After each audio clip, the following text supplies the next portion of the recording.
Hello, this is the Cardboard Stacker here with another installment of Games on Another Shelf. This time we're going to take a look at an out-of-print game, Winner's Circle by Dr. Rainer Knizia. Winner's Circle is about betting on the right horse, bluffing the other players, and making sure that your horse manages to win. There are a total of 3 races, each race having different horses. After the 3rd race, the player with the most money wins. In a game, there will be always 7 horses racing. Before every race, each horse gets a horse card. These horse cards tell which horse is racing in that position. During setup, players don't receive money, but earn money with betting chips that are placed on horses before a race. There are 2 main ways to play the game. One is playing betting chips face up. These betting chips are 1 times and 2 times. The other way to play is betting blindly with a 0 betting chip. Players take turns playing betting chips. The more chips on a horse, the lower the payout, but players might be more willing to move that horse closer to the finish line. But players who bet on a losing horse will have to pay up.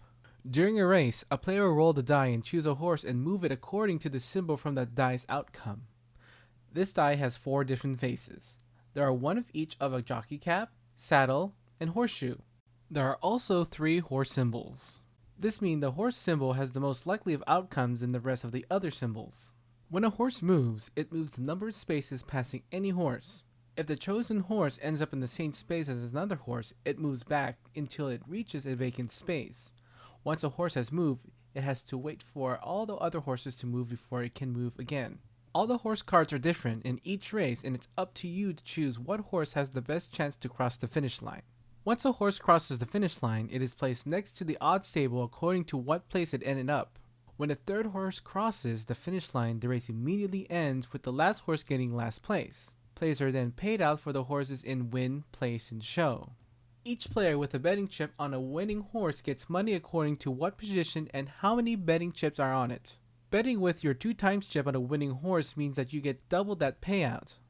Unfortunately, the players who bet on a horse in last place have to pay a $100 penalty to the bank, and anyone with a 2 times chip here will also lose twice as much. And any horse that passes the pace chip first will add an extra $100 to its payout if it wins. So that's the quick overview of the game. Let's go on to the review. The insert of the box is good and it does a good job fitting everything, but I find that the smaller pieces tend to move around a lot when you try to store the game upright. The components are really nice. The tokens and the horse cards use a very good quality board. The horse minis themselves are nicely made but with a big flaw. Some of the colored horses are hard to tell apart. Though there are only 7 horses, it could be a bit confusing to tell them apart from their color, especially the beige and tan looking ones. While I think the colors represent different horse breeds, and they could make the horses into other colors like red and blue, I think it would lose the plain theming and look of the game. The board is also nice and everything is clear and just has enough space for all the horses. But sometimes they kind of fall down. The rules are written well, contains pictures and examples, and it's less than 3 pages long. Here are the pros of gameplay. A 3-race game only uses 21 of the 28 horses. I like this because any given horse is not guaranteed to appear in the entire 3 rounds, so each game of Winner's Circle won't be exactly the same. I think the game mechanics are simple and easy to learn, it's just betting and moving horses. Every horse is different, but is the game balanced? Take these 2 horse cards, War Admiral and Regret. Out of these 2 horses, which of the 2 would win? I played many games where Regret always placed, for some reason. There will be this one and only crazy person to bet on Regret and wins the race with that horse, receiving a big payout. It makes the game thrilling because an average horse seems to have a good chance, and they do, but the game has some surprises. But I really do mean that the luck in the game is mitigated by the choice made by the players. When I choose a horse, I always want to make sure that my horse moves the most it can move, but keeping in mind if I can use my turn to slow down my opponents. So things usually go down to make sure my horses are moving enough spaces and slow my opponents down if it's a good opportunity. And one of the best things in the game is when seeing a horse finish out of nowhere. While choosing how and when the horse moves in the game, the luck truly adds excitement to the game when the perfect die face comes up. Though it happens rarely in the game, seeing a horse going from last to first feels like I'm at the races. The game's length doesn't change much even with the maximum 6-player limit, but it's still a bit long for my liking. 3 races are fine, but the length of each race can be a bit long. The main problem is the most amount of time in the game is spent during when the horses are selected to move. But at least 3 horses are needed to end each race. There are betting chips, and there is real betting, as in putting money on a horse. To me, using betting chips lose some of the thematic elements of the game. So it doesn't feel like you're betting money like in a real horse race. Therefore, money is just points. Speaking about theme, the game is mostly abstract than it is thematic. Yes, the horses move around in a circle in a circuit, but they should also move diagonally, which doesn't happen in this game. This negative point is just a minor one, since I know some of the realistic elements needed to be sacrificed to make the game simplified. The next point bugs me a bit more than the previous one. Turn order is so important. Oh, and by the way, turn order for first is determined by the player with the most money. Games with more players in it will be a bit harder to control, and the payout is also lower with a lot more people betting on the same horse. I prefer to play up to 4 players because of this. Here are some of my other thoughts. There will be times in the game where a player will have little to no choice moving any horse. Say, it's your turn and there are only 2 horses, and one of them has your bid token. Roll something that doesn't benefit your horse, and the best thing to do is to give your move to the other horse, hoping that the next roll will in some way benefit your horse. And there will be even times where you don't even have a choice since there will be only 1 horse left to move. I really don't like being the person to move the last movable horse. There's no fun in that. Again, the number of players matter. More players betting on a horse means a lower payout rate, and I actually like getting a lump sum of money. Also, length of play will increase during betting.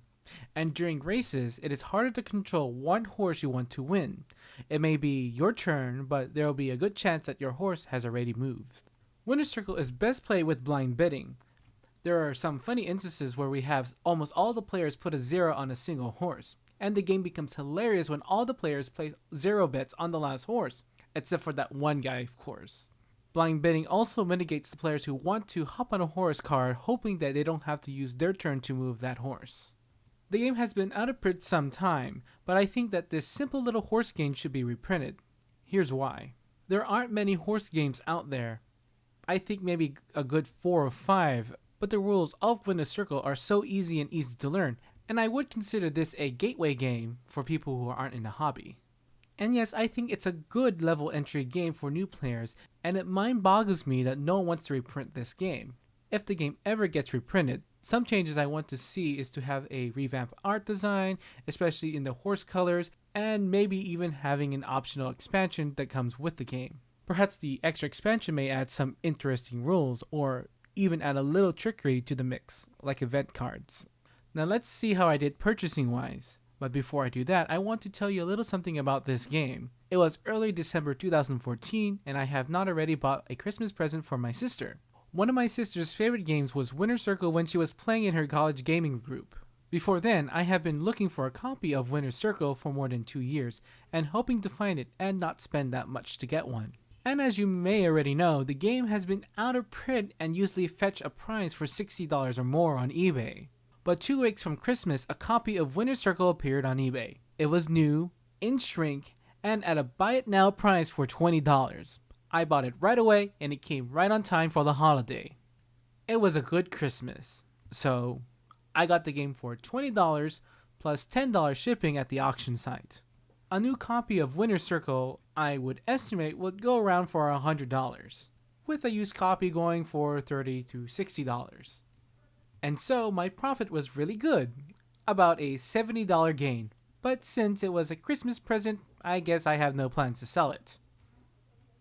It was a thrill having found a Grail game, at least for me, but now, here are my final thoughts. Winner's Circle is a very good game. It's clean and simple, it does have some minor flaws, but they don't detract from the game. A game like this should not be out of print, so if you manage to find it, you're off to the races. This is the Cardboard Stacker, and see you next time.